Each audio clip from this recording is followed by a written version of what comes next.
कि इस पर 180 बराबर बराबर दूरी पे खाने कटे हो।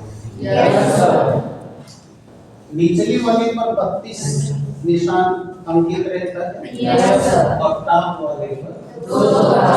अब हम दोनों में पूरे रिलेशन खड़ा कर रहे हैं। बताओ अब हम देखो यहाँ पर रिलेशन खड़ा कर रहे हैं। डिग्री सेंटीग्रेड एवं डिग्री फ़ारेनहाइट में यस ठीक है। अब देखो बताओ अभी अभी तुमने इसी पर देखा था यहाँ 0 यहाँ 100 लिखा था। उस समय एक खाना 1 मिनट को बता रहा था। तो अब हमने यहाँ लिख दिया। देखो सबूत कैसे निकाल रहा हूँ। ये शुद्ध तुम 9 में भी पढ़े हो, आज पैदा हो रहा है इनोवेशन। देखो डिग्री सेंटीग्रेड का 100 खाना यानी 100 खाना डिग्री सेंटीग्रेड का। बताओ 180 खाना के बराबर है। बोलो अभी मैंने ये ना कहा कि सेंटीग्रेड पर 0 से 100 तक के खाने कटे होते हैं और उतने दूरी में फ़ारेनहाइट पैमाने में 180 खाने कटे होते हैं। यहाँ नीचे मल्टी स्केल अब घटा लो देखो 180 है। तो देखो हमने लिख दिया 10 खाना डिग्री सेंटीग्रेड बराबर 180 खाना डिग्री फ़ारेनहाइट। आप बोलो 1 0 से 1 0। अब मैं लिख रहा हूँ 1 खाना डिग्री सेंटीग्रेड बराबर बोलो 10 का इधर भागा हो गया 18/10 खाना डिग्री फ़ारेनहाइट। बोलो 2 5 10 2 9 18। आराम से आप बताओ 1 खाना डिग्री सेंटीग्रेड। तो अभी पढ़े थे कि 1 खाने का मान 1 डिग्री सेंटीग्रेड। 1 खाना डिग्री सेंटीग्रेड बराबर 1 डिग्री सेंटीग्रेड बराबर 9/5। ठीक है 9/5 खाना डिग्री फ़ारेनहाइट। डिग्री फ़ारेनहाइट बोल बेटा प्रॉब्लम नो यानी कि 1 डिग्री सेंटीग्रेड फ़ारेनहाइट के 9/5 घात के बराबर है। बोलो समझ आ रहा है? ये प्रॉब्लम है नो सर। अब चलो अब हम अगर 1 डिग्री फ़ारेनहाइट लेंगे आराम से सीखते हो। तो बोलो जहाँ डिग्री सेंटीग्रेड का यहाँ 0 था वहाँ फ़ारेनहाइट 32 आगे से चल रहा है। तो उसमें से 32 घटाएंगे तब ना 0 के बराबर है। कितने लोग समझे में क्या होगा? पक्का क्लियर हो गया? क्या बोले समझ में आ गया? सेंटीग्रेड 0 से शुरू हुआ था। फ़ारेनहाइट 32 से शुरू हुआ था। 32 पहले माइनस करूंगा तब 0 के बराबर है। F ऋण 32। क्लियर हो गया? तब ना वो सेंटीग्रेड के बराबर होगा। अब चलो अब 1 सेंटीग्रेड इसके बराबर है। तो अगर मैं फ़ारेनहाइट की बात करूं तो बोलो वो 5/9 पार्ट हो जाएगा। इसलिए 1 डिग्री फ़ारेनहाइट बराबर देखो बेटा कब 5 से 9 बोलो कर दे। अब ले लो तो यहाँ पर कर दिया गया। उसी तरह इधर भी कर सकते हैं। बोलो 5/9 अब हो गया बराबर की नहीं? तो बोलो F ऋण 32/9। देखो ये बटा 9 है। 5 का गुणा है। वो देखो बन गया फार्मूला ना? Yes sir. यही तुम कक्षा 9 में डायरेक्ट पढ़ा करते थे। Yes sir. कि सेंटीग्रेड को फ़ारेनहाइट बनाना है या फ़ारेनहाइट को सेंटीग्रेड बनाना है, तो इस सूत्र से बदल दिया जाता है। Yes sir. F ऋण 32/9 बराबर C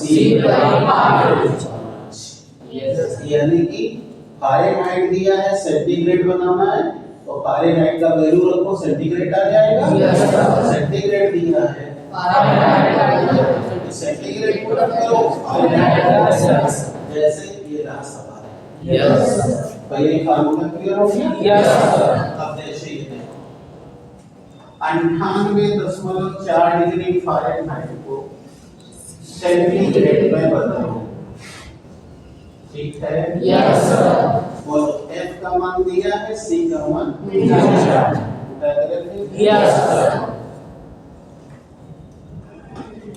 we know that F minus 32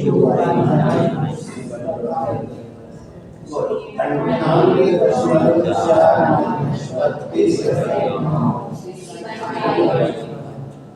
अब घटाओ 0.4 8 में से 2 गया 6 9 में से 3 गया 6 बोलो C बराबर 5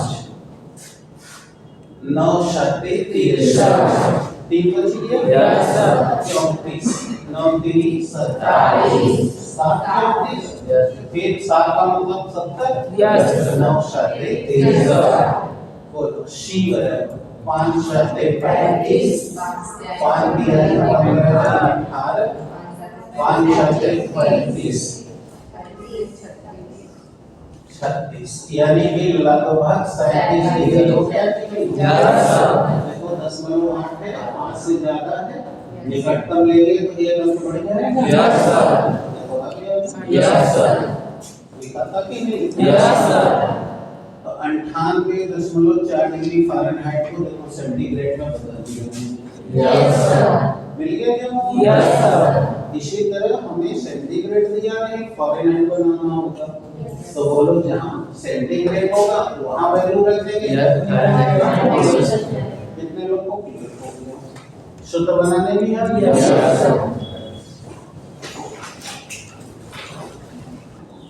इसी से मेरा काम बन जाएगा। आपको तो 3 बार बनाना पड़ेगा, मेरा तो इसी में खाली पैमाना बदलते रहेंगे। अब देखिए अब इसमें 180 खाने नहीं है, अब कितने खाने हो गए हैं? 100 खाने। और अब यहाँ स्टार्टिंग हो गई 200 और यहाँ 375। देखिए 100 खाने हो गए। Yes sir. अभी थोड़ी देर में आपको पता भी चल जाएगा कि क्यों आप लोग कहा करते थे कि सेंटीग्रेड को केल्विन बनाने के लिए 273 पहले से भी आज आपको मालूम हो जाने वाला है। ये भी स्वीडन का ही साइंटिस्ट था जिसका नाम था केल्विन, जिसे आपने गैस में पढ़ते हुए परम ताप कहा। और परम ताप आप हमेशा केल्विन में ही रीड करते हो। 11 में जब आप एंट्री किए होंगे पहला चैप्टर मापन पढ़ाया गया तो वहाँ एसआई सिस्टम में मूल मात्रक ताप पढ़ाया गया था। तो मूल राशि जो ताप पढ़ाई गई उसका मूल मात्रक केल्विन ही पढ़ाया गया। आगे देखते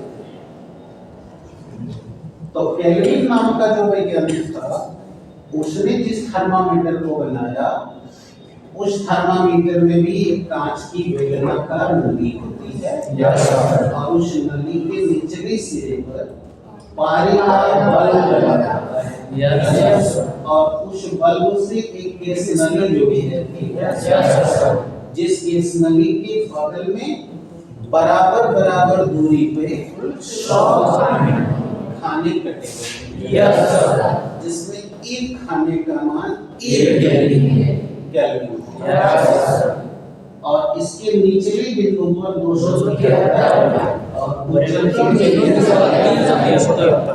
373 लिखा रहता है। क्लियर हो गया?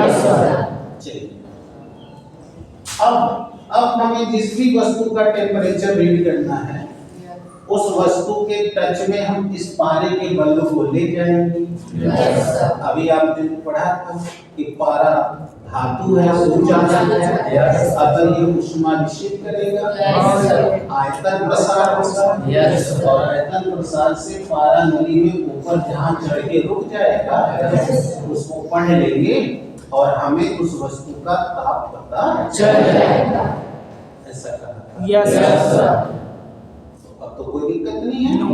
अब चलिए देखते हैं सेंटीग्रेड और केल्विन में क्या संबंध है। Yes, sir. देखिए सेंटीग्रेड एवं केल्विन में संबंध चला गया। Yes, sir. अब देखिए क्या संबंध है। बोलिए अभी कुछ देर पहले जब आपने सेंटीग्रेड पैमाना पढ़ा था, Yes, sir. तो बोलो यहाँ 0 से 100 तक था। Yes, sir. बोलो उसमें 100 ही खाने थे। Yes, sir. तो लिख लिया 100 खाना डिग्री सेंटीग्रेड। 100 खाना। हाँ देखो एक लड़की ने दिमाग लगा के बोला है 100 डिग्री यानी 100 खाना डिग्री के का। अब बताओ 100 से 100 कट गया। Yes, sir. तो बोलो A डिग्री सेंटीग्रेड के बराबर हो गया। Yes, sir. लेकिन अब तुम देखे थे कि सेंटीग्रेड 0 से स्टार्ट था Yes, sir. और केल्विन 200। तो बोलो अगर सेंटीग्रेड को C लिखें तो बोलो केल्विन में से 273 घटाएंगे तब न 0 होगा। Yes, sir. अब तुम्हें मिल गया पैमाना कि नहीं? Yes, sir. देखो इसीलिए तुम कहते हो कि केल्विन को सेंटीग्रेड बनाना है तो 273 घटाइए। Yes, sir. पचहत्तर करिए। Yes, sir. C plus 273 kelvin हो जाएगा। Yes, sir. तो देखिए इसीलिए आप कहते हो कि सेंटीग्रेड में 273 जोड़ दो तो केल्विन मिल गया। Yes, sir. मिल गया। Yes, sir. अब बताओ क्या दिक्कत है? No, sir. तो यहाँ हमने सेंटीग्रेड और केल्विन का रिलेशन निकाल लिया Yes. और यहाँ निकाल लिया सेंटीग्रेड और Yes, sir. तो चलो तीनों का एक दूसरे से निकाल लें। Yes, sir. ये आ गया समझ में? Yes, sir. तो अगर तुमको सेंटीग्रेड को केल्विन बनाना है तो 273 जोड़ दोगे। Yes, sir. और केल्विन को सेंटीग्रेड बनाना है तो 273 घटा देंगे। Yes, sir. अब कोई प्रॉब्लम No, sir. अब हम देखो तीनों में रिलेशन निकालते जा रहे हैं।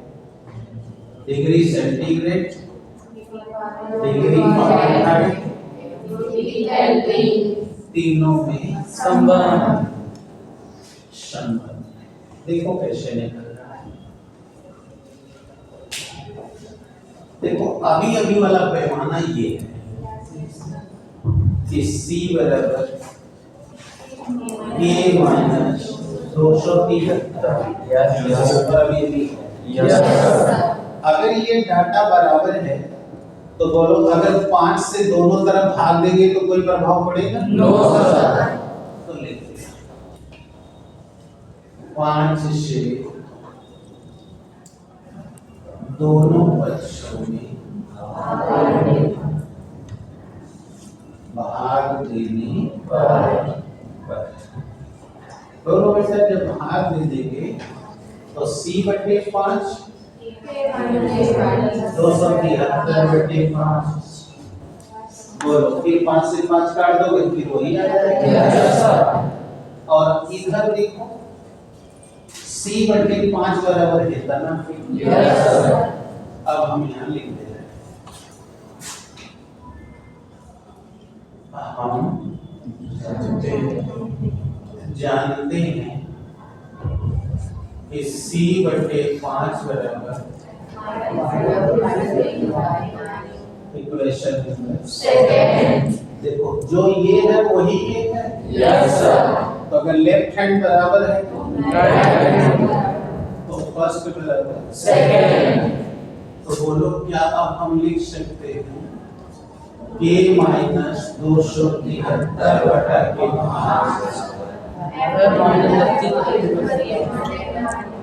अर्थात ये सूत्र बता दिया कि आपको केल्विन को फारेनहाइट बनाना है तो इस सूत्र का प्रयोग किया या फारेनहाइट को तो आप इस सूत्र से बदल सकते हैं।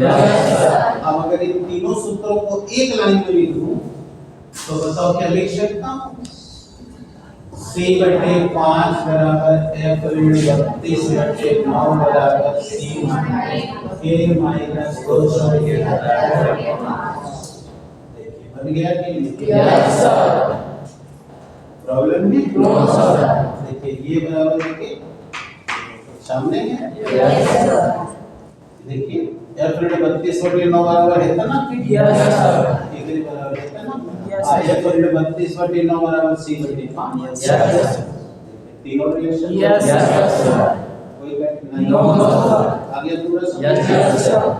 तो बेटा ये सब आप 9-10 में पढ़े थे, लेकिन यहाँ भी कोर्स में था इसलिए दोबारा मैंने बताया ताकि आपकी प्रॉब्लम शामिल हो जाए। हम मालूम हो गया 3 पैमाने कौन कौन है, किस पैमाने और किस पैमाने में कितने काम करेंगे, और एक पैमाने को दूसरे पैमाने में कैसे कन्वर्ट करेंगे, सब हमने आपको शो करके दिखाया।